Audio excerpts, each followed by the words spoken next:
Veuillez nous excuser pour le retard. Voilà.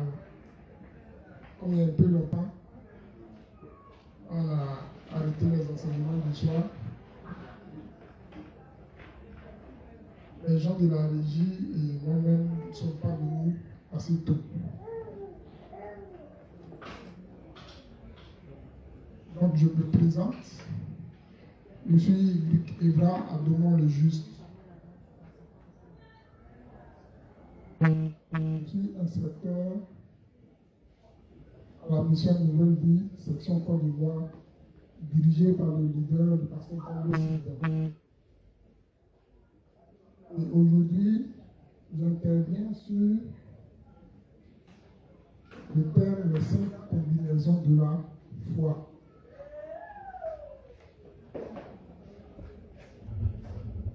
Avant de commencer, je vais m'assurer que les gens ont compris les enseignements des prédécesseurs. Je vais m'assurer que les gens ont compris les enseignements de mes prédécesseurs, ceux qui sont passés ici pour les enseignements du soir avant moi. Donc, après la prière, il y aura une série de questions pour voir si les gens ont véritablement compris les enseignements qui ont été faits ici.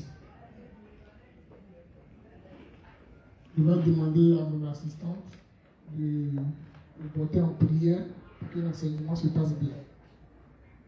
On va se présenter et puis faire la prière. Ok, d'accord. Bonsoir les justes. Je suis la juste Élie et on va se disposer pour la prière. D'abord, on va présenter notre foi au Seigneur.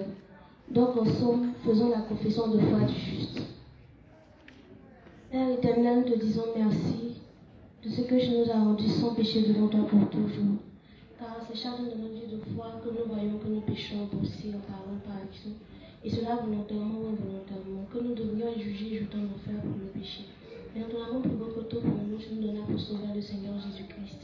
C'est lui qui, par son baptême accompli au Jourdain par Jean-Baptiste, prit nos péchés passés, présents et futurs. Par sa mort et son sang versé à la croix, il paya le prix pour nos péchés, pour égaler nos consciences de péché. Par ces yeux, Seigneur, tu nous délivres une bonne fois pour toutes tes peurs, entendre le démon de Satan. Merci, Seigneur, de ce que tu nous as rendus justes et sans péché devant toi pour toujours.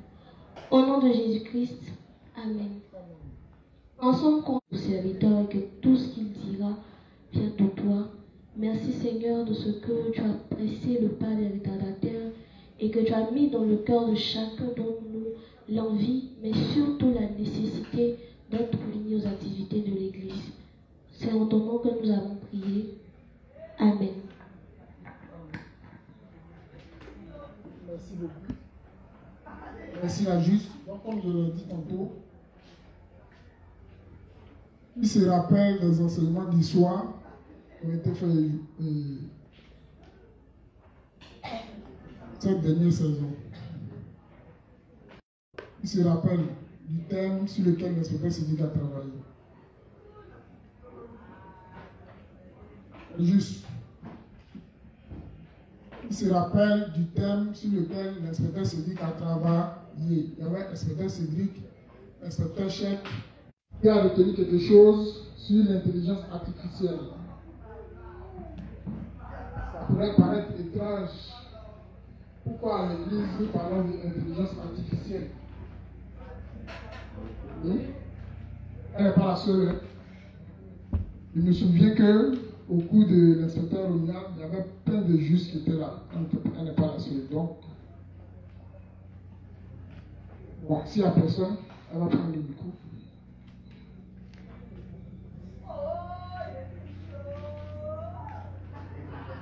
Bon, avec l'intelligence artificielle de l'inspecteur Romial, d'abord, il y a beaucoup de thèmes qui jusque-là nous étaient étrangers qu'on a eu l'occasion de découvrir. On a eu l'occasion de découvrir le GAFAM, le BAD-X. On a dit que ce sont les principaux acteurs de l'intelligence artificielle. On a vu également des acteurs tels que Elon Musk, si je répète bien, qui est l'initiateur du projet d'implant cérébral. Et on a dit beaucoup de choses sur les manifestations des prophéties de l'Apocalypse à travers l'intelligence artificielle. Et la conclusion que l'inspecteur a dégagée, c'est que la chose qu'il peut nous garantir, c'est que le projet de la puce électronique sera réussi. Ça, il n'y a rien à faire. Ce projet sera réussi. Pour tout ce qui entre en ligne de compte, pour tous les autres aspects, le Seigneur peut permettre que d'une façon ou d'une autre, les choses se passent autrement. Mais pour la puce, ça sera une réussite. Donc, c'est un peu ce que j'ai retenu. Merci beaucoup. Donc, la puce électronique sera une réussite. Et l'objectif premier de cette puce-là, c'est de tirer le libre arbitre à l'homme. Voilà, substituer l'intelligence de l'homme par l'intelligence artificielle. C'est ce qu'ils ont appelé les humains augmentés. Voilà, quand vous voyez dans une émission où on parle d'humains augmentés, c'est des gens qui ont reçu des implants qui leur donnent des capacités surnaturelles. Voilà. Donc, ces hommes-là sont pilotés par une intelligence tierce. Donc, ils ne décident pas d'eux-mêmes. Voilà, c'est une intelligence qui les commande. Donc, c'est à cette chose-là que Satan veut nous amener. Et aussi, il y a le chef qui a travaillé sur la divinité du Christ. Voilà. Et son enseignement était bénissant, comme tous les enseignements. Et on a appris à parler un peu l'hébreu. Quelques mots en hébreu. Et il voit Josias qui sourit, qui veut mettre un mot en hébreu. Hein, le juste. Tu peux essayer? Hein? Non. En collaboratif, tu veux dire un mot en hébreu que tu as retenu dans l'enseignement de notre chef?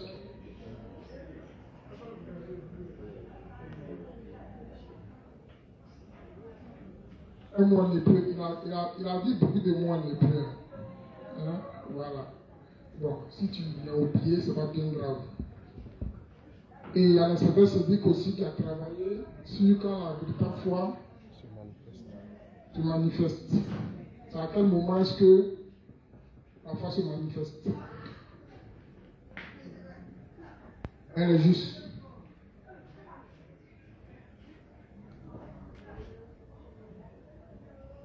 Le récapitulatif là, il est très important.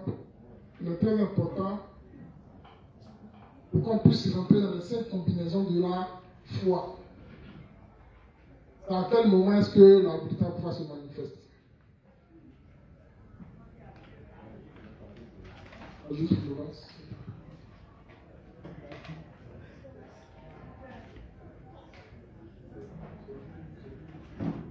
Bonsoir, juste. Je suis la juste Florence. Bon, ce que j'ai retenu de l'enseignement de l'inspecteur Cédric sur quand la vraie foi se manifeste. D'abord, je vais répondre à votre question. Vous avez demandé c'est quand est-ce que la vraie foi se manifeste. Bon, tout au long de l'enseignement, l'inspecteur a dit d'abord, c'est quand tu es en face d'une situation, voilà, quand il y a les difficultés, que, comme on appelle ça, tu exerces ta foi. Maintenant, il a donné un témoignage à lui que j'ai bien retenu. Il a dit que dans ses débuts, voilà, il travaillait, comme on appelle ça même, je ne sais pas si ça marque ou bien, il travaillait quelque part. Maintenant, on lui avait demandé de remettre quelque chose à sa petite sœur. Donc, il n'avait pas vu le trajet, il n'avait pas le transport. Donc, là, il était obligé de faire, de mettre sa foi en exergue. Et quand il a mis sa foi en exergue, ça a été une réussite. Voilà. Il n'avait pas, comme on appelle ça même, il n'avait pas le transport pour se rendre jusqu'à... Donc, il a demandé à ce que Dieu permette qu'il puisse rencontrer quelqu'un là, pour qu'il puisse remettre la chose. Voilà. Donc, ça a été. Maintenant, il a dit aussi que, comment on appelle ça même, concernant la foi, il a dit que l'obéissance vient avant la foi. Il a dit ça, si je me rappelle très bien. Voilà. Il a dit que l'obéissance vient avant la foi. Et puis il a dit aussi que, comment on appelle ça, quand nous sommes, la foi là, quand on la manifeste, d'abord c'est dans la parole. Tout est dans la parole. Voilà, les principes que nous appliquons là, c'est dans la parole de Dieu. Donc pour avoir une foi, il faut que, comment on appelle ça même, on croit en la parole de Dieu. Il faut qu'on écoute la parole. Et c'est avec nos dévanciers que nous puissions, c'est nos dévanciers qui puissent nous apprendre la parole. Voilà, pour que nous puissions la mettre en pratique. C'est un peu ce que j'ai retenu. Je ne sais pas si... Ok, merci. Qui peut ajouter quelque chose? Donc, la véritable foi se manifeste lorsque nous sommes face à des difficultés. Et puis, il y a l'inspecteur Hassan aussi qui a travaillé sur le projet de l'église. Voilà. L'église est bien structurée, il y a plusieurs cours, il y a plusieurs instances. Il en a longuement parlé sur près de 1 mois. Je crois bien, 3 semaines ou 1 mois. Voilà, afin que chacun prenne ses responsabilités. Voilà. Chaque instance devait travailler dans la limite de ses compétences. Il y avait la cour des sages, la cour divine, la cour des sages, la cour des inspecteurs, la cour des pasteurs, et ainsi de suite. Il a un peu défini, expliqué le rôle de toutes ces instances-là. Merci à tous ceux qui sont intervenus. Donc, comme je l'ai dit tantôt, j'interviens sur les 5 combinaisons de la foi. Et c'est un cours qui est uniquement réservé aux justes. Voilà. À ceux qui sont nés de niveau d'eau et d'esprit.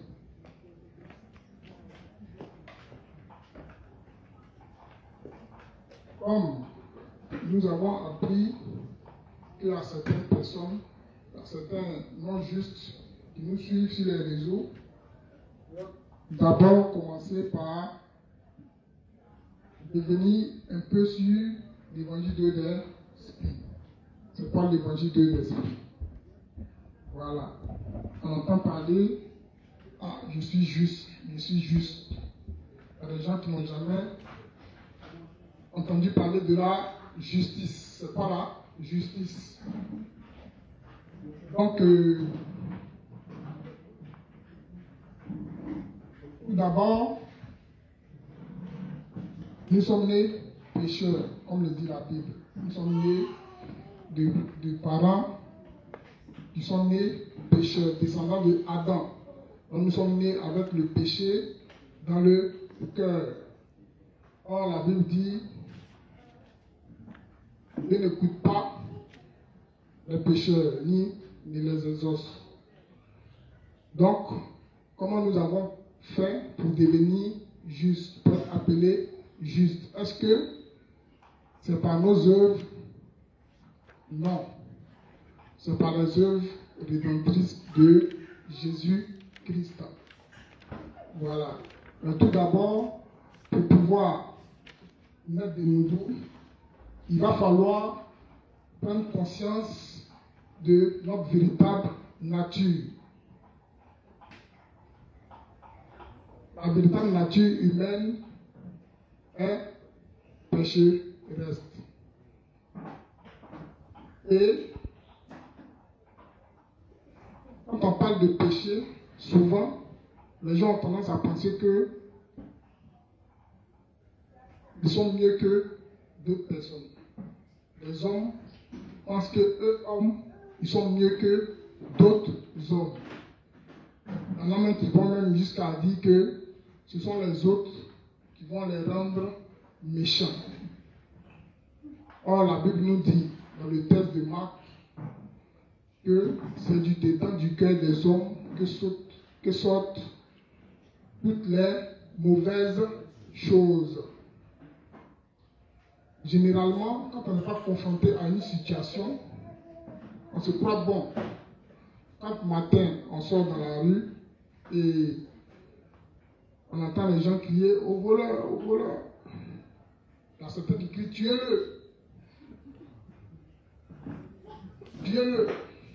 Il y en a même qui sont prêts à aller tabasser ce dernier-là.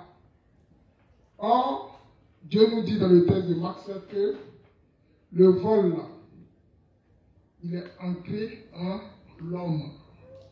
Et c'est certainement des situations qui vont faire que l'homme va se mettre à voler. Donc le texte nous dit que c'est du dedans, c'est du cœur des hommes qui sortent. Le réglant en a comptabilisé 12 sortes de péchés qu'on va lire. Hein? Je veux que l'assistante lise Marc 7.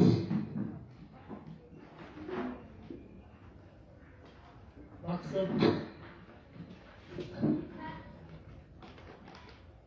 Du verset 20 à 23. Il dit encore, ce qui sort de l'homme, c'est ce qui souille l'homme. Car c'est du dedans, c'est du cœur des hommes que sortent les mauvaises pensées, les adultères, les impudicités, les meurtres, les vols, les cupidités, les méchancetés, la fraude, le dérèglement, le regard envieux, la calomnie, l'orgueil, la folie. Toutes ces choses mauvaises sortent du dedans et souillent l'homme. Amen. Donc voici ce que la parole de Dieu dit. Donc, nous tous ici présents, nous avons toutes ces sortes de péchés-là dans nos cœurs. Et d'ailleurs, même tous les hommes ont ces sortes de péchés-là dans leur cœur. D'où vient le fait que certaines personnes disent être devenues des justes. Voilà. Nous sommes devenus justes parce que nous avons reconnu notre véritable nature devant la parole de Dieu. Nous avons reconnu qu'effectivement, toutes ces mauvaises choses-là, tous ces péchés-là sont véritablement en nous. Après avoir reconnu qui nous étions véritablement, nous avons demandé l'aide de Jésus-Christ. Jésus-Christ qui est Dieu fondamentalement, qui est venu sur la terre, qui a porté tous nos péchés lors de son baptême au Jourdain par Jean-Baptiste et qui en a payé le prix par son sang qui a coulé à la croix et sa mort. Et c'est en croyant en ces éléments-là que nous avons été justifiés. C'est parce que nous avons cru que Jean-Baptiste, descendant de Aaron, qui était souverain sacrificateur dans l'Ancien Testament, a transféré les péchés sur Jésus-Christ, qui est venu en tant qu'agneau de Dieu, pour enlever le péché du monde. Donc Jean-Baptiste, qui est de la race d'Aaron, qui est descendant d'Aaron, a fait le travail du souverain sacrificateur terrestre. Il a transféré les péchés sur Jésus-Christ. Et c'est pourquoi Jésus, qui est né Immaculée Conception, qui est né saint, va pouvoir mourir à la croix. Sinon, normalement, c'est le salaire du péché qui est la mort. Jésus est venu saint. Donc, normalement, il ne devait pas mourir puisqu'il n'avait pas de péché. Mais c'est parce qu'il a porté nos péchés qu'il a dû mourir pour nos péchés. Voilà comment nous avons été justifiés par l'œuvre rédemptive de Jésus-Christ. Comme Jésus-Christ est Dieu, après sa mort, 3 jours après sa mort, il est ressuscité donc les morts. C'est ainsi que nous avons été justifiés par l'eau du baptême de Jésus-Christ et son sang sur la croix. Maintenant que nous sommes devenus justes et que nous sommes dans le royaume des cieux, il y a la vie de foi. Il y a la marche avec l'Esprit de Dieu. Dans un texte de Jean, Jésus va dire à la femme samaritaine que vous adorez ce que vous ne connaissez pas. L'heure vient où les vrais adorateurs adoreront en esprit et en vérité. Donc, comme nous sommes dans le royaume des cieux et que nous devons marcher avec Christ maintenant, il va nous falloir savoir ce que Dieu aime et ce que Dieu n'aime pas. Quand on veut marcher avec quelqu'un, quand on veut s'accorder avec quelqu'un, on doit savoir ce qu'il aime et ce qu'il n'aime pas. Voilà. Tu ne peux pas marcher avec quelqu'un sans connaître cette personne-là, sans savoir fondamentalement qu'est-ce que cette personne aime ou bien qu'est-ce que cette personne n'aime pas. Voilà. Donc, les 5 combinaisons de la foi. 5 combinaisons de la foi. On entend ça souvent dans la bouche du leader, le pasteur Agro. Et c'est qu'il y a plein qui ne savent pas de quoi il s'agit. 5 combinaisons de la foi. Le chiffre 5, il y a combinaison et puis il y a foi. Il y a 3 éléments. Tu peux m'expliquer ce que c'est qu'une combinaison d'abord? C'est quoi une combinaison? Oui, le juste.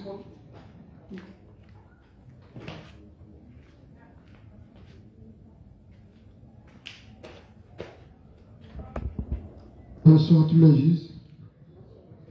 Une combinaison pour ma part, c'est un ensemble d'éléments regroupés pour donner un résultat positif. Une combinaison, c'est un ensemble d'éléments regroupés pour donner un résultat positif. Donc si le résultat n'est pas positif, ce n'est pas une combinaison. Ce n'est pas une bonne combinaison, mais c'est une combinaison. Voilà. Qui peut dire quelque chose pour ajouter?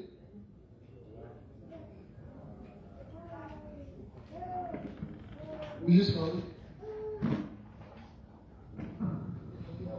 pour ma part, c'est un assemblage de plusieurs choses, sinon plusieurs éléments.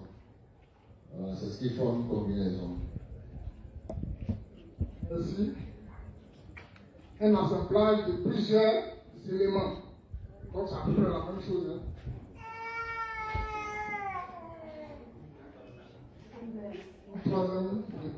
Ok, moi je voulais dire, parlant de combinaison, voilà, c'est effectivement l'ensemble de certains éléments bien structurés.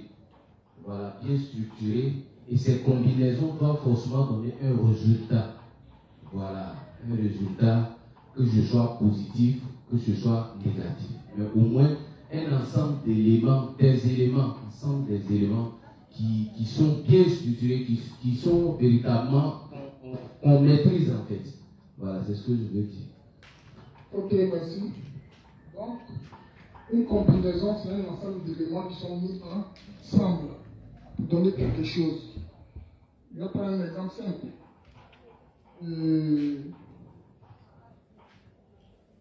On a beaucoup de femmes dans la salle. Quand une maman veut faire peut-être une sauce graine, on appelle ça sauce graine. Ou bien, voilà. Est-ce que la sauce graine là, elle est faite de graines seulement?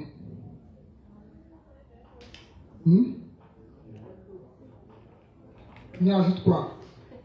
De l'eau, poisson, oignon, piment. Il y a beaucoup d'éléments qui sont mis ensemble.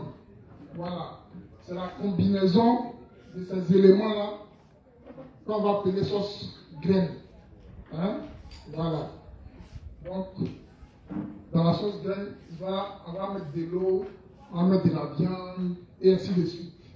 C'est ce qui va donner peut-être un bon goût à la sauce. Donc, quand nous venons dans le domaine de la foi aussi, quand on veut obtenir des choses de Dieu, il va falloir combiner certains éléments. Dans notre salut a été la combinaison de certains éléments. Hein? Quels sont ces éléments? Ils ont été combinés: l'eau, le sang et l'esprit. Dans le texte de 1 Jean, il dit les trois sont d'accord. Voilà. Les trois sont d'accord. Donc c'est ces trois éléments-là qui vont nous donner la vie. Et même l'homme, il est constitué de trois entités. Il y a quoi? Il y a le corps, l'âme et puis l'esprit. Donc c'est ces trois éléments mis ensemble qui vont former un homme. S'il y a un élément qui manque, est-ce que ça fait un homme? Bien évidemment que ça ne va pas faire un homme. Voilà. Donc il y a trois éléments qui sont mis ensemble pour former l'homme. Ici, quand on parle de 5 combinaisons de la foi, le chiffre 5 représente la grâce. C'est le chiffre de la grâce. Ça ne veut pas dire qu'il y a 5 combinaisons seulement dans la foi. Il y a plusieurs combinaisons. Le chiffre 5 que le pasteur Tabou a mis là, c'est pour représenter la grâce. Donc, pour obtenir quelque chose de Dieu, on peut avoir plusieurs combinaisons. Dans son travail, il a fait le travail. Voilà, il a fait le travail, il a fait ses recherches dans le livre et il a donné. Dans le royaume de la foi, c'est le oui, oui. On n'ajoute rien, on ne retranche rien. Donc le pasteur Tagro a fait le travail sur les 5 combinaisons de la foi.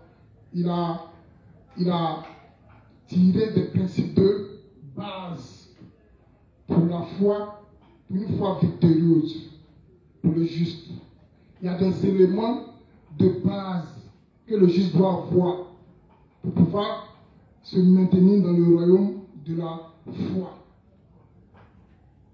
Comme elle a dit tantôt, un des éléments capitaux, c'est l'obéissance. L'obéissance, dans quel thème? On aura le temps de s'exposer longuement là-dessus. Il y a l'obéissance. Ajouté à l'obéissance, il y a quand la vraie foi se manifeste. Quand la vraie foi se manifeste, il y a ajouté à l'obéissance et à la foi, il y a la prière. Voilà. Il est important pour nous de prier. Souvent, on ne sait même pas comment prier. Or, un tabernacle sans autel de parfum, c'est quel type de tabernacle? Elle est juste. Un tabernacle qui n'a pas d'autel de parfum. Est-ce que Dieu peut venir ici? C'est impossible. Voilà. Donc, le parfum représentant la prière, notre tabernacle va être parfumé. Et à ça, il va ajouter le fait que nous devions connaître le diable. À l'obéissance, à la foi, à quoi encore? La prière. Il faut que nous connaissions le diable. Mais pour connaître le diable, il va nous falloir être unis à l'église de Dieu. Il parle d'union à l'église de Dieu, parle de respect des dévanciers. Et aussi, on va y ajouter la persévérance. Parce que généralement, on voit les saints qui disent, je ne suis pas exaucé, je ne suis pas exaucé, et puis Dieu ne m'écoute pas. Bon, tu as prié, tu as demandé à Dieu. Dieu a entendu ta prière. Mais peut-être que le moment n'est pas encore arrivé pour qu'il exauce ta prière, tu te fâches. Tu dis que tu as prié, Dieu ne t'a pas exaucé. Or, pourtant, pour Dieu, le moment n'est pas encore arrivé. Donc, il va nous falloir avoir de l'insistance, de la persévérance dans tout ce que nous faisons. Pour être sûr que quand nous faisons une prière à Dieu, quand tous ces éléments-là sont réunis, on est sûr que notre prière va porter.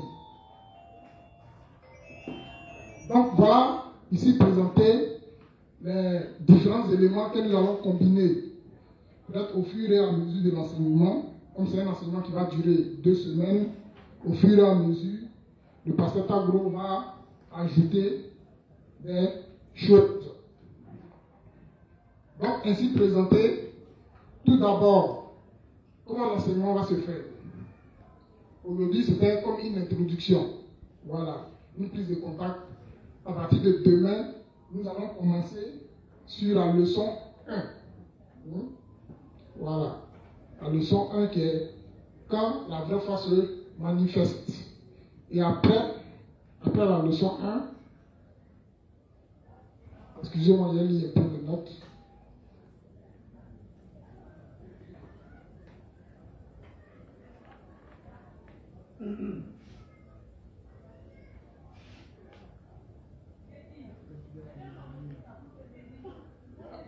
Dans la leçon 1, il y a le chapitre 1. Voilà. Le chapitre 1. Chapitre 2. Après, dans la leçon 1, il y a le chapitre 1. Chapitre 2. Chapitre 3. Chapitre 4. Je crois bien. Chapitre 5. Donc tout ça, dans la leçon 1. La leçon 1, c'est quand la vraie foi se manifeste. Maintenant, dans la leçon 1, il y a le grand 1, qui est l'obéissance, le grand 2, qui est la foi.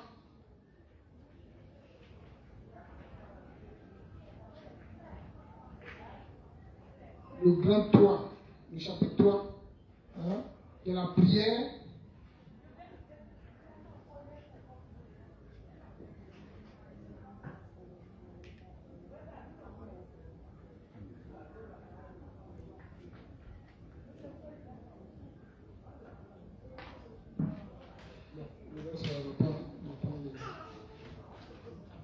Le chapitre 5, qui est Satan et la persévérance des saints.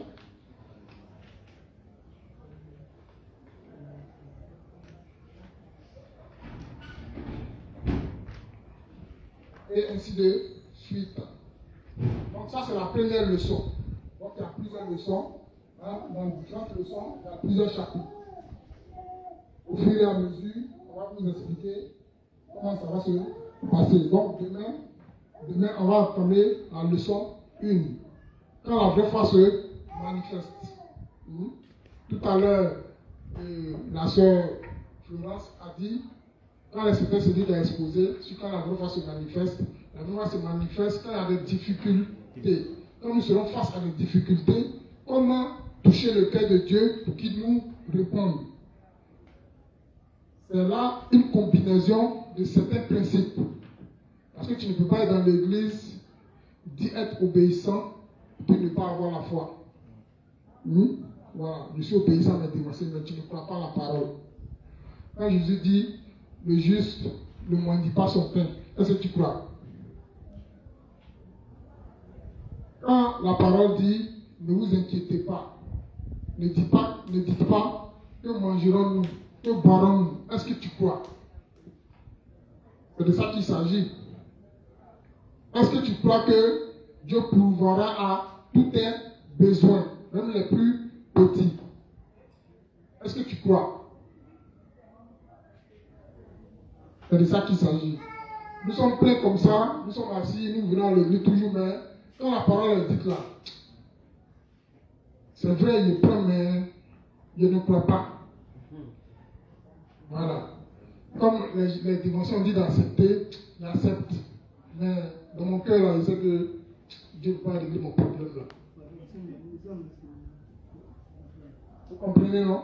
Voilà, il y a beaucoup de justes qui pensent comme ça. Il faut que tous ces scories là soient dégagés de nos cœurs. Parce que les temps vont devenir de plus en plus difficiles.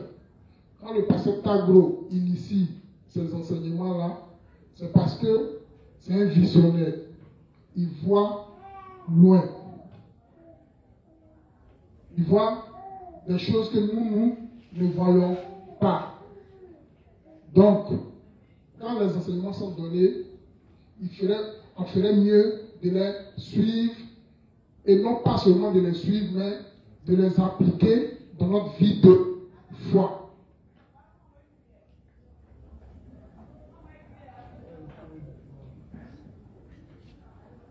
D'abord, en prélude, je sais que le Seigneur dit en prélude, hein, il a mis certains principes. On va lire, il a mis certains principes qu'on va lire. Dans le livre 38, dans le livre 60, le livre 39, le livre 36. Dans le livre 38, page 287, paragraphe 3, de la nécessité de former les ouvriers et de les tester. Donc, les ouvriers ou bien les serviteurs qui ont été établis sur nous ont été formés et testés. Et puis approuvés. Donc, quand un ouvrier ou bien un serviteur ou bien un dévancier est établi sur nous pour une tâche, quand nous dit de faire quelque chose, faites. C'est parce que le pasteur, il a pris le temps de former la personne et puis de la tester avant de la positionner à son poste. Et c'est la même chose que le pasteur Posséum fait en Corée. Tous les ouvriers sont formés à l'école de la mission. À l'école de la mission, ils sont ensuite testés. Le test, ça se fait de plusieurs manières. Hein? Il y a un des ouvrages où le révérend dit, il a dit aux ouvriers de faire un travail manuel. Parce que les ouvriers font des travaux manuels. Hein? Comme peut-être construire des murs, ou bien construire, comment on appelle ça? Faire la peinture, ainsi de suite. Donc, il a demandé aux ouvriers de faire un mur. Et les ouvriers ont fait le mur. Il est revenu le soir, quand ils ont fini de faire le mur, ils ont présenté le mur. Ah, pasteur, voilà le mur que tu nous as besoin de faire. Il dit, ah bon, vous avez fini? Ah, mais c'est pas bien fait casser. Ah, c'est pas bon, d'accord. Donc, il casse le mur. Le lendemain, il revient, il dit, bon, reprenez, je me suis trompé, reprenez. Vous comprenez, non? Et les gens sont branchés, ils reprennent le mur. Il revient encore, il dit casser. Casser et puis il reprenait. Il casse et puis il reprend. Tout simplement pour voir à quel point ils seront obéissants. Est-ce que vous comprenez? Donc, c'est une manière de les tester. C'est un test pratique. Le pasteur Tagro peut être là et puis il va appeler, ah bon, Espérez se dire, viens me chercher. Viens me chercher. Dans ta tête, tu peux calculer, mais pasteur, il est bizarre. Au lieu de prendre carburant peut-être 10 000 pour aller, retour te chercher là. Tu peux prendre taxi 5 000 pour venir. Mais un soldat doit rester muet. Il a été dit, viens me chercher. On t'a pas dit de calculer et la dépense à effectuer. On dit, viens chercher. Donc, tu exécutes. Dans le royaume des cieux, on n'a pas besoin des gens intelligents. Voilà. On a besoin des gens qui exécutent lorsque un ordre est donné. Donc, on va lire le livre 38 à la page 287, paragraphe 3, la nécessité de former les ouvriers et de les tester.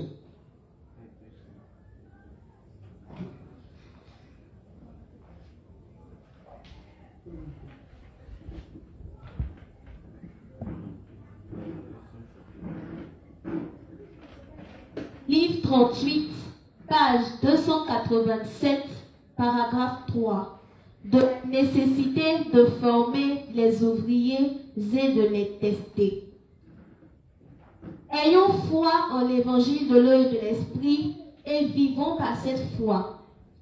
Bien qu'il soit vrai que j'ai été très occupé à former nos ouvriers du ministère, je sens une joie indescriptible quand je me tiens ici et prêche. En formant nos ouvriers du ministère, je les ai testés pour voir s'ils avaient reçu ou non la vraie foi et le cœur qui aime l'évangile de Dieu. Et ils ont tous réussi le texte. C'était une telle joie pour moi de les diriger par la foi et de les voir venir et de les voir tenir fermes par la foi. Amen. Amen. Donc le révérend dit, en formant nos ouvriers du ministère, je les ai testés pour voir s'ils avaient reçu ou non la vraie foi et le cœur qui aime l'évangile. Donc, les ouvriers sont testés sur quelle base? Allez, juste.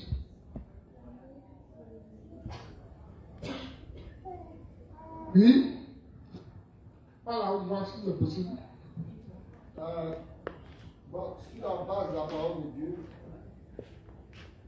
sur la base.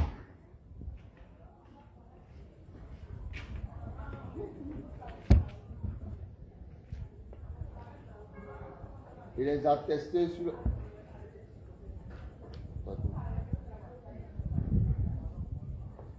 Allô? Allô?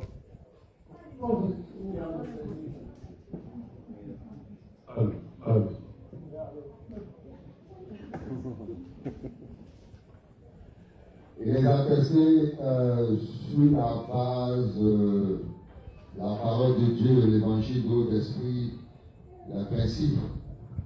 Ah. Ok.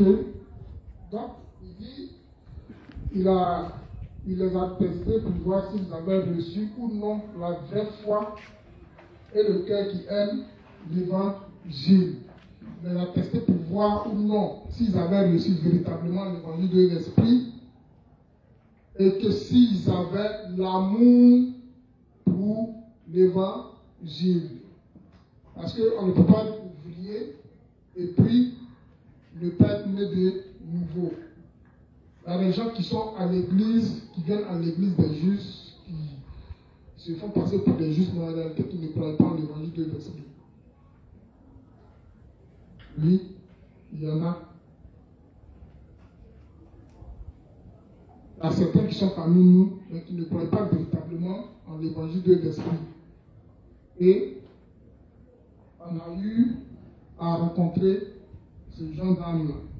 C'est-à-dire qu'il est là, soit peut-être à cause de sa femme, ou bien elle est là à cause de son mari, ou bien à cause de son ami. Mais avec le temps, généralement, avec le temps, ces gens naissent de nouveau véritablement. Voilà pourquoi, avant de choisir des ouvriers, le révérend doit s'assurer d'abord que la personne-là croit véritablement en l'évangile de l'esprit. Et il doit s'assurer que cette personne-là aime véritablement l'œuvre de Dieu. Voilà. Est-ce que cette personne est capable de tout abandonner pour faire l'œuvre de Dieu? Voilà les critères sur lesquels on choisit. Il y a des gens qui sont nés de nouveau, mais qui se disent qu'ils doivent aller chercher l'argent pour venir soutenir l'œuvre. C'est des prétextes qu'ils trouvent en réalité. Il dit qu'il est né de nouveau, il se dit que bon, l'évangile, ça traîne. Hein? Donc, il va falloir mettre des structures en place pour pouvoir financer l'œuvre. Bon. Donc, comme si ce que tu es venu trouver là.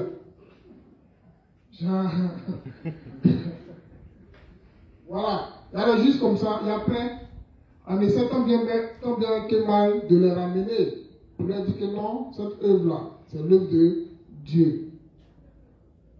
Et que c'est Dieu lui-même qui permet que son œuvre avance. Ce n'est pas une œuvre humaine. Ce n'est pas les hommes. Quand le moment arrive, Dieu, il bénit en fonction. Comme je le dis souvent, si nous ne sommes pas bien formés, qu'il y a peut-être, on va prêcher, puis il y a 1000 âmes qui naissent. Ces âmes-là, comment on les encadre?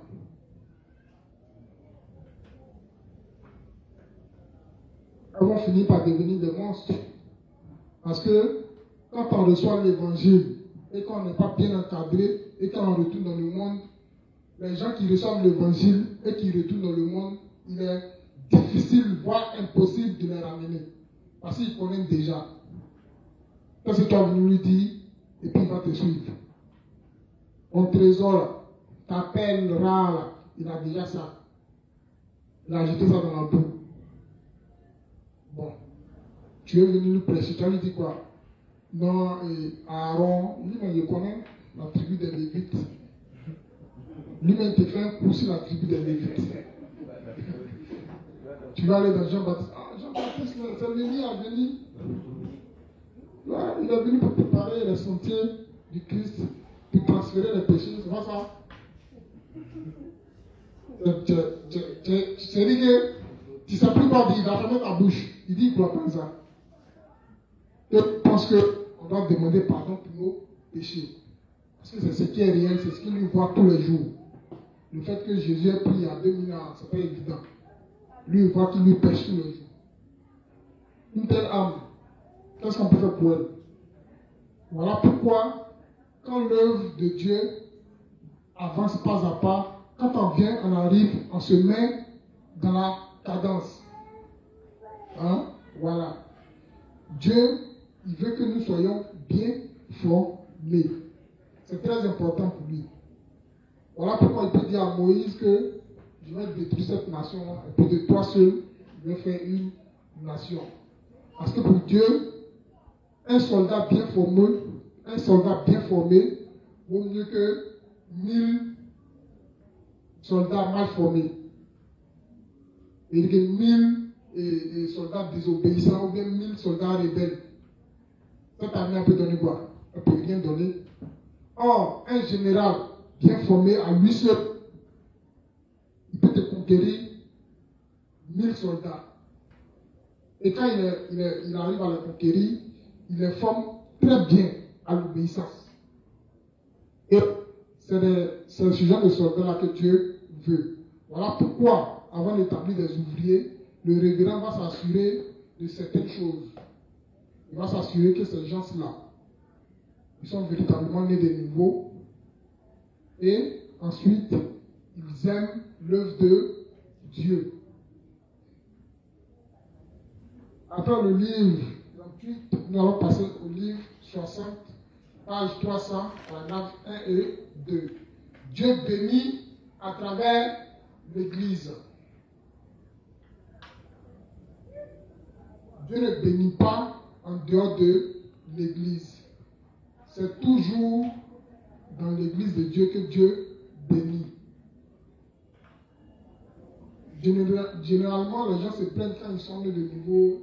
Non, depuis que je suis devenu juste là, les choses n'avancent pas, ça ne marche pas, et ainsi de suite. Parce que les gens se sont fait des idées. Quand ils sont nés de nouveau, ils ont vu qu'ils ont connu le véritable Christ. Ils ont connu le véritable Dieu. Donc, ils sont venus avec leurs pensées. Mais c'est des pensées que Dieu doit briser au fur et à mesure.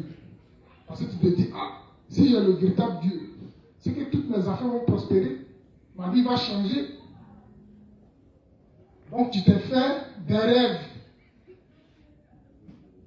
Parce que je suis sûr que le prédicateur, quand il est en train de te prêcher, il ne t'a pas dit que croire en Jésus-Christ, c'est faire face à de nombreuses difficultés.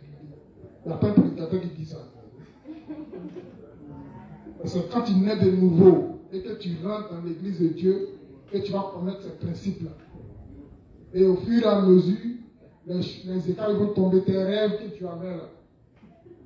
Tu vas les faire tomber un peu, afin que tu puisses te retourner. Mais généralement, quand on regarde notre condition, étant avec Dieu, et puis notre condition, quand on était pécheur, bon, pour moi, notre condition est trop meilleure aujourd'hui. C'est vrai, c'est plein, mais le minimum là, on a ça. Ou bien, le minimum là, Dieu nous donne. C'est parce que généralement, on a les yeux plus gros que les narines. Sinon, le minimum, le juste à ça. Voilà.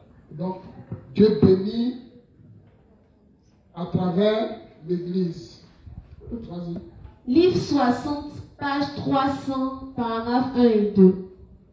Que dit-il? Quand le fils a obéi à tout ce que sa mère lui a dit de faire, il a pu recevoir toutes les bénédictions que son père lui a données. Cela signifie que nous sommes bénis par l'Église de Dieu en croyant la parole de Dieu. Amen. Donc ici, le révérend prend le texte de l'histoire de Jacob. Dans le livre 60, il est en train de parler de Jacob. Jacob, vous savez comment il a été béni. Voilà. C'est sa maman, il a écouté le dit de sa maman qui représentait l'Église. Et il a été béni. Continue. Pour cette raison, l'Église de Dieu est une organisation très cruciale sur cette terre. La Bible décrit l'Église comme une mère. La Bible dépeint aussi Jésus-Christ comme l'époux et les gens qui ont reçu la rémission de péché sont décrits comme les épouses de Jésus-Christ. C'est correct. Dans une perspective spirituelle, la mère de Jacob est l'Église de Dieu et le père de Jacob représente Dieu. Donc, les gens qui croient dans la volonté et la parole de Dieu que Dieu répand à travers son Église reçoivent les bénédictions tout comme Jacob. C'est pour cela que tous les gens de ce monde devraient croire la parole de Dieu qui est prêchée par cette Église de Dieu. Amen. Non, attends. Je vais commenter un peu. Donc, le révérend nous dit que dans une perspective spirituelle, la mère de Jacob est l'Église de Dieu. Et le père de Jacob représente Dieu. Les gens qui croient dans la volonté et la parole de Dieu, que Dieu répand à travers son Église, reçoivent les bénédictions tout comme Jacob. Donc, tous ceux qui sont dans l'Église, qui croient véritablement de tout leur cœur à tout ce qui se fait dans l'Église, sont forcément bénis. Forcément. Mais généralement, qu'est-ce qui nous empêche d'être bénis? Qu'est-ce qui nous empêche d'être bénis? C'est juste, c'est une question. L'incrédulité. On n'arrive pas à faire les combinaisons. On n'arrive pas à faire les combinaisons. Oui, effectivement. La désobéissance. Et puis quoi encore? Les choses sont incitées par quoi? Oui, vas-y. Notre manque de foi. Notre manque de foi. Ces choses-là sont incitées par nos pensées. Ce sont nos pensées qui sont à la base de toutes ces choses-là. C'est nos pensées qui font que nous sommes désobéissants. C'est nos pensées qui font qu'on ne peut pas bien combiner les choses. C'est nos pensées qui qui font que nous ne sommes pas bénis. Tant bien même que nous sommes dans l'église, il y en a qui sont bénis et nous autres, nous ne sommes pas bénis. Parce que nous sommes remplis de nos pensées. Or, le révérend nous dit, et les témoins nous dit chaque jour, le premier ennemi du juste, ce sont ses pensées. On nous dit ça tous les jours, mais malgré ça, on chérit nos pensées. On chérit nos pensées. Quand les pensées arrivent, on danse un peu le zouk et elle, au lieu de les rejeter au nom de Jésus. On préfère voir le mal ailleurs. Or, il est dit, nous devons nous réexaminer vis-à-vis de la parole à chaque instant. Au lieu de voir le mal ailleurs, il faut te réexaminer. Est-ce que tes pensées ne te corrompent pas? Est-ce que tes pensées ne t'empêchent pas d'être béni? Même étant à l'église. C'est de ça qu'il s'agit. Quand la maman de Jacob l'a appelé pour dire, ah, et ton papa veut donner la bénédiction, viens ici. Porte-toi de... Viens préparer un mets, tu envoies à ton papa, même poil, si ta main. Jacob n'a pas réfléchi. Il allait, il a fait. Qu'est-ce qu'il a suivi? La bénédiction. Si Jacob était un gars intelligent comme nous, là, la vieille, non, vieille là, il connaît tout son fils. Ça, si elle va m'attraper, il faut laisser. Il faut laisser. Si Jacob était un gars qui avait fait doctorat en sciences philosophiques, qui avait fait sciences économiques ou bien quoi de criminologie, comment on appelle ça? Système LMD, nous avons. Il avait fait tout le système LMD là, c'était évident que il allait gagner cette bénédiction. Parce qu'il allait calculer mathématiquement parlant. Quand il voit la tangente de la base, ainsi de suite, juste pour lui. Donc, si nous voulons être bénis dans l'église, nous devons rejeter nos pensées. Ça, c'est la première chose que nous devons faire. Or, Satan, sachant que c'est par nos pensées qu'il peut nous avoir, qu'est-ce qu'il fait? Il nous bombarde de milliers de pensées. Et je vous assure, quand vous allez connaître, quand vous allez commencer à rejeter vos pensées, il ne va pas vous laisser. Hein. C'est en ce moment, il va vous bombarder de pensées. Et que toi, tu penses à 1000 choses en même temps. Sauf à l'œuvre de Dieu. Tu penses à comment tu vas manger, comment tes enfants vont manger, comment vous allez vous habiller, comment tu vas payer ta maison, et à ce moment-là, et tu t'inquiètes tout le monde. Et à force de penser, tu vas t'inquiéter. Or, la parole dit, ne vous inquiétez pas. Fixez votre objectif sur l'œuvre de Dieu. Dieu ne trahit pas. Voilà. Continue.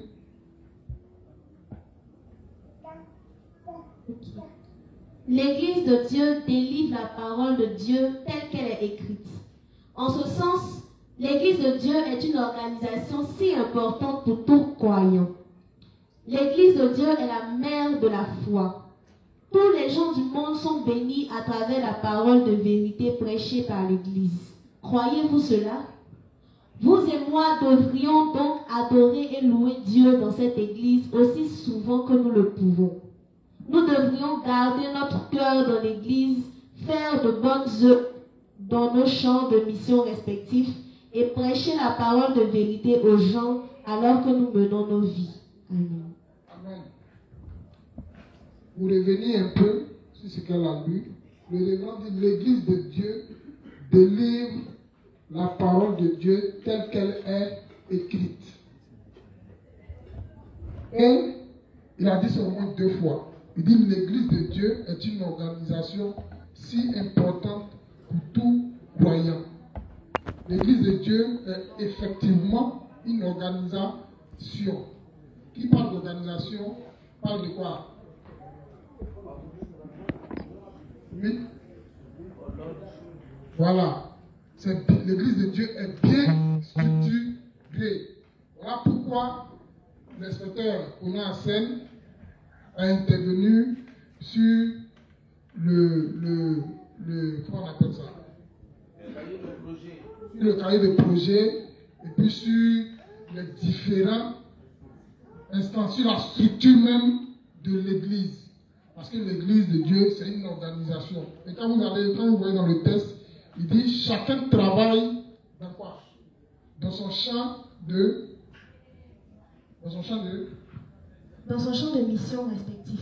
Chacun travaille dans son champ de mission respectif. Tout ça, c'est pour être béni par Dieu. Quand vous êtes dans un champ de mission, ça veut dire que si dans l'église de Dieu, vous faites partie du service d'ordre ou bien du service informatique ou bien du service politique, vous devez faire diligemment ce pourquoi on vous a positionné. Cherchez à bien faire le travail qu'on vous a donné de faire. Si tu t'occupes de balayer l'église, il faut faire ça bien. Chacun doit travailler dans son champ de mission bien. C'est de ça qu'il s'agit pour être béni. Quelle que soit la tâche qui nous est donnée dans l'église de Dieu, on doit la faire bien. Ne dites pas non, on en est beaucoup, il nous a fait. Le service d'ordre donne chaque dimanche des listes de personnes qui doivent venir entretenir les lieux d'une façon culte. Il y a certains qui pensent que ces choses-là, c'est pour les autres. Eux, ils ne sont pas concernés. Or, je crois bien même que... Power on. Line in mode.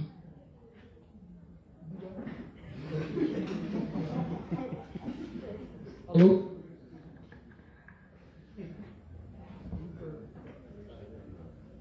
Donc, le service d'ordre et le service de propriété, moi, je crois bien que c'est les gens qui habitent aux alentours, n'est-ce pas? C'est les gens qui sont aux alentours de l'église, à qui on demande de venir nettoyer l'église. Et à certains qui ne viennent pas. Moi, je me rappelle au début, quand avant c'était une bâche, c'était une bâche qu'on priait. Et un dimanche, le dimanche généralement, dans le début quand on a commencé à faire le culte le dimanche, avec l'inspecteur Cédric, pasteur, voilà, l'inspecteur Cédric, pasteur, l'inspecteur chef, tu vois, c'est nous qui venons mettre la bâche. Je crois bien le frère Saint-Just. Un matin, je suis venu, je suis levé, je suis venu, c'est pasteur le trouvé, le leader, lui-même en train de passer la bâche, il était seul.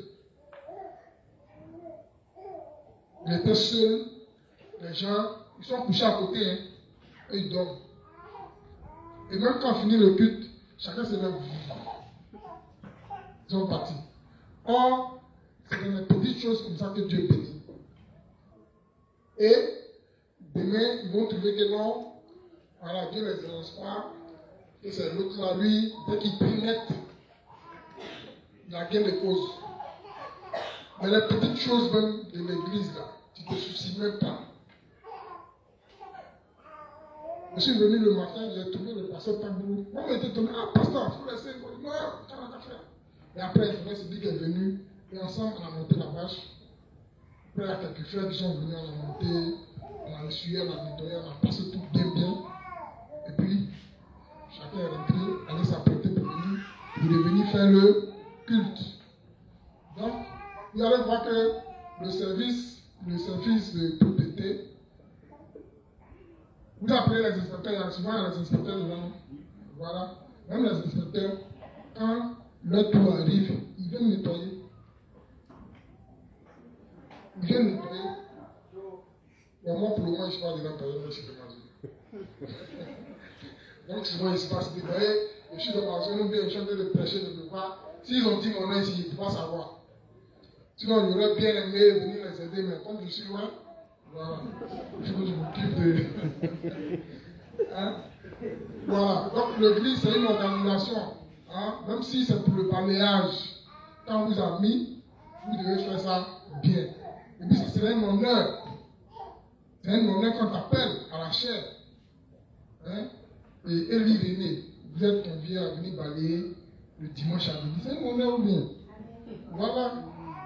Mais certains ne veulent pas venir parce qu'ils trouvent que, bon, c'est des petites tâches.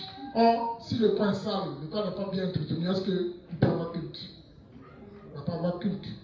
Hein? Donc, on va passer au livre 36. Donc, dans le livre 60, Dieu bénit à travers l'église. Donc, on doit bien garder ça en tête. Si nous quittons l'église, nous ne serons pas bénis. Et d'ailleurs, si nous quittons l'église, nous allons finir par perdre la foi. Parce que l'église est le garant de notre foi. C'est ce que le révérend dit dans le texte. L'église est le garant de notre foi. Si nous quittons l'église, nous allons certainement perdre la foi. Ça va prendre du temps. Mais tous ceux qui ont fait ça, ils ont fini par perdre la foi. Nous, on a des exemples palpables. Si vous voulez, on vous dit, il y a des exemples palpables. Tu lui demandes, il appelle, il dit le Dieu. Bon, un gars qui dit le Dieu, il a perdu la foi. Donc, on va passer au livre 39, page 252, paragraphe 2. Ce qu'il faut faire quand on ne peut pas comprendre individuellement les sermons. Ce qu'il faut faire quand on ne comprend pas les sermons individuellement. Les sermons, c'est la prédication. C'est-à-dire que, comme je suis en train de parler là, je suis en train d'expliquer les choses. Si tu ne comprends pas, qu'est-ce que tu dois faire? C'est ce que le révérend va expliquer. Vas-y. Vous pouvez avoir toutes sortes d'excuses pour justifier pourquoi vous ne portez aucun fruit. Mais il n'y a pas d'excuse quand il s'agit de l'œuvre de Dieu. La parole de Dieu est donnée à tous également. Si vous ne pouvez pas comprendre individuellement quand vous lisez la Bible vous-même, alors vous devez écouter les sermons prêchés dans l'Église de Dieu. Écouter ces sermons est absolument indispensable pour que votre foi grandisse. C'est pour cela que nous avons désigné beaucoup de prédicateurs dans l'Église. Nous avons fait cela pour que vous puissiez écouter toute la parole de Dieu que vous voulez et même quand je suis absent. Amen. Livre 39, page 252, paragraphe 2. Livre 39, page 252, paragraphe 2. Amen. Donc vous comprenez maintenant pourquoi il y a beaucoup de prédicateurs dans l'église. Ce n'est pas des choses que le pasteur Tagro a inventées. C'est des choses qui sont faites par le leader mondial. Donc nous, on ne fait que copier, coller. Donc, le révérend nous dit que si nous ne comprenons pas individuellement les sermons, qu'est-ce qu'on doit faire? On doit lever les... C'est ce qu'il a dit. Mais si vous ne pouvez pas comprendre individuellement quand vous lisez la Bible, vous-même, alors vous devez écouter les sermons prêchés dans l'église de Dieu. Donc, quand on lit la Bible et puis on ne comprend pas, on doit écouter les sermons prêchés dans l'église de Dieu. Ça veut dire tout simplement que quand on ne comprend pas les choses, on doit venir vers les dévanciers, vers les serviteurs. On va même parler des pilules digestives. Hein? Les pilules digestives. Qui sont les pilules digestives? Ce sont les serviteurs de Dieu. Par exemple, Je prends un passage comme ça de la Bible. Quel passage là? 1 Jean 1, verset 8. 1 Jean 1, verset 8.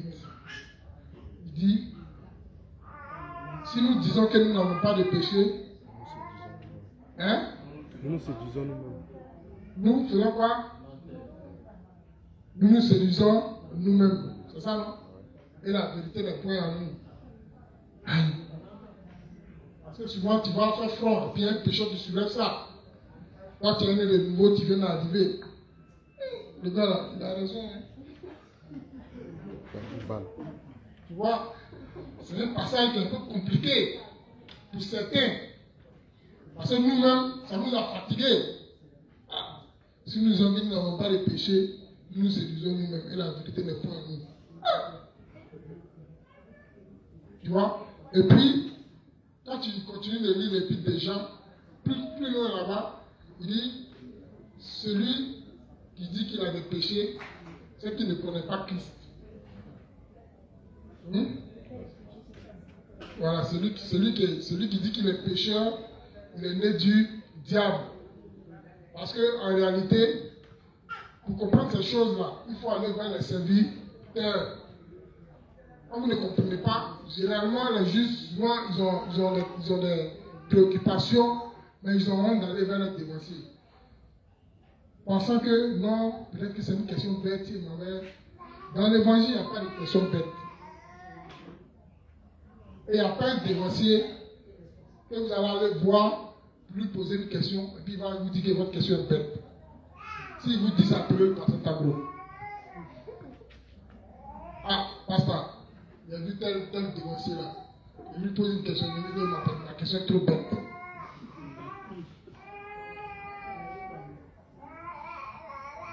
C'est les dévanciers qui peuvent vous expliquer. C'est eux qui sont à même de vous expliquer afin que vous puissiez comprendre. Bon, souvent on a tendance à s'exprimer d'une manière que peut-être que les gens ne comprennent pas. Mais quand on ne comprend pas, le principe dit encore et encore. Si tu n'as pas compris, tu dis, ah, tu as expliqué, mais je n'ai pas compris. Et au dévancier, de reprendre d'une autre manière pour expliquer. Si il t'explique encore que tu ne comprends pas, bon, chacun sa technique. Avec nous, l'inspecteur c'est lui qui a sa technique. L'inspecteur c'est lui, il a l'art de faire les schémas. Voilà, il fait les schémas. Parce que avec des schémas, les gens comprennent il y a certaines personnes qui comprennent plus facilement. Voilà pourquoi dans les ouvrages du révérend, vous voyez qu'il fait les dessins. C'est pas parce qu'il s'ennuie. C'est pas parce qu'il s'ennuie qu'il fait les dessins. Tout ça là, ça rentre dans le cadre de l'évangélisation. Pour certainement les gens qui ne savent pas lire. Voilà. En regardant les dessins, il peut savoir au moins de quoi il s'agit. C'est que chef, lui, il est comme Jean. Il rentre dans les détails de la parole. Il va rentrer dans l'étymologie. Il va te parler un peu d'hébreu, tout ça. C'est sûr que si tu vas le croiser, c'est sûr que tu sors de lui. Hein? L'inspecteur, lui, il a sa manière. Il est long, mais il est cohérent et puis c'est intéressant. Chacun a sa manière. Voilà, il a sa manière d'expliquer parce qu'il est tellement minutieux sur les choses. C'est-à-dire que tant qu'une chose n'est pas véritablement comprise, il ne va pas laisser. Il va rester là-dessus jusqu'à... et ainsi de suite. Donc, quand on ne comprend pas quelque chose, il faut aller vers les serviteurs.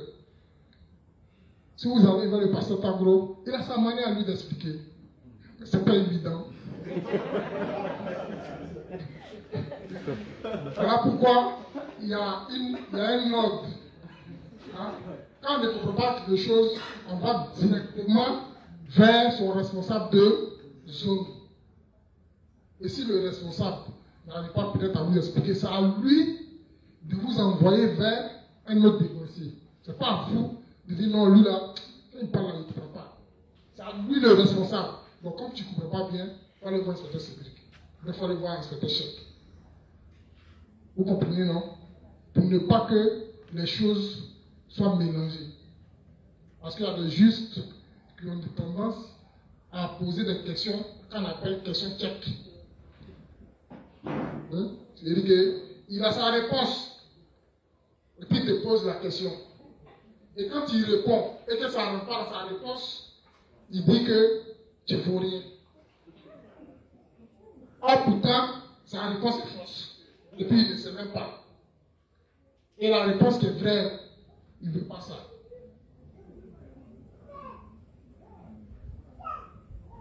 Et ça, c'est source de malédiction. On ne le sait pas, mais c'est source de malédiction. Parce que Dieu, il est juste. Même si ton dévancier, il ne connaît pas quelque chose, ce n'est pas toi de venir exposer ses faiblesses. Parce qu'en le faisant, tu viens exposer le dévancier. Mais qui t'expose en exposant ton dévancier? C'est Dieu qui expose.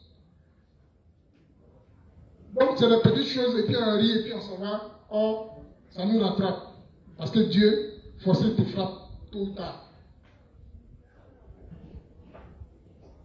Donc, voilà. Quand on ne comprend pas quelque chose, il faut écouter les sermons de l'église, qui sont donnés dans l'église. Voilà pourquoi le révérend dit, voilà pourquoi il y a beaucoup de prédicateurs. Le 21h10, on va s'arrêter là pour aujourd'hui. Demain, nous allons continuer avec le livre 36. Voilà. Donc demain, on va continuer avec le livre 36. On va finir le livre là d'abord, et puis on va attaquer la leçon 1. Ce que je veux demander à l'Assemblée, est-ce que vous me percevez? Est-ce que vous me comprenez quand je m'explique, quand je parle? Est-ce que vous comprenez bien? Est-ce que vous comprenez mon langage? Elle est juste. Vous comprenez, ça va?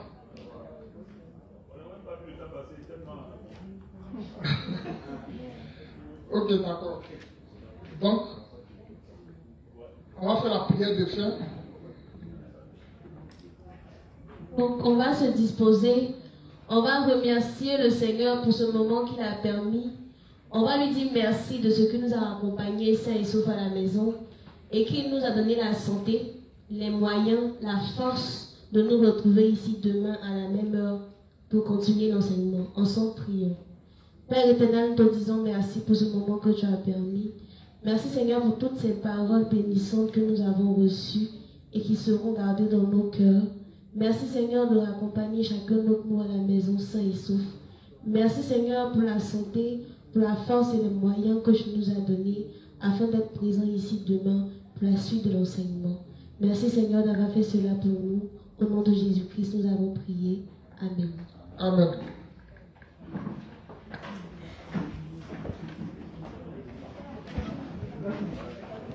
Ne jamais t'aimer.